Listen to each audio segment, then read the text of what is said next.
Ano ba ang mitochondria? Kung nagsisimula ka pa lang sa fitness journey mo, most probably, na-meet mo na tong word na to. Ano ba ang mitochondria? Bakit siya bukang bibig ng mga fitness enthusiasts tsaka fitness researchers?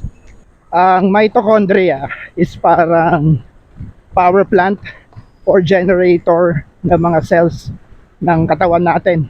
Ito yung gumagawa ng energy na galing sa pagkain na kinakain natin, of course. Lahat ng ginagawa natin, paglalakad, pagtakbo, pag-iisip, pagbabasa, pagtulog natin, lahat siyang kailangan ng energy. Yung energy na yon, ang tawag doon, ATP o adenosine triphosphate. Tama ba pronunciation ko? Anyway, so doon ginagawa yon sa mitochondria. So bakit nga ba mahalaga ang mitochondria? Mahalaga siya kasi pag active at malusog ang mitochondria mo, malakas ang katawan mo.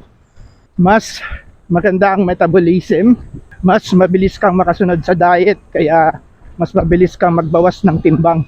Mas alerto ang isip at katawan natin. Bumababa din ang risk ng mga sakit katulad ng Alzheimer, diabetes, tsaka high blood. Pag mahina ang mitochondria mo, magiging madalas ka mapagod. Tapos, madalas ka magkaroon ng brain fog. Tataas din yung blood sugar mo.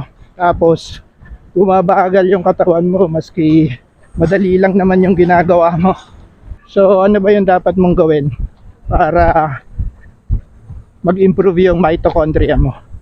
Siyempre, kailangan mong kumain ng tama, mag-exercise, matulog ng tama, kontrolin ang carbohydrates, magbawas ng sugar, at iwasan ang processed food. So ayun lang, that's our short learning session about mitochondria.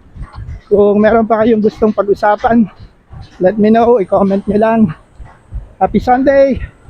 Run, run, run! Arcovia!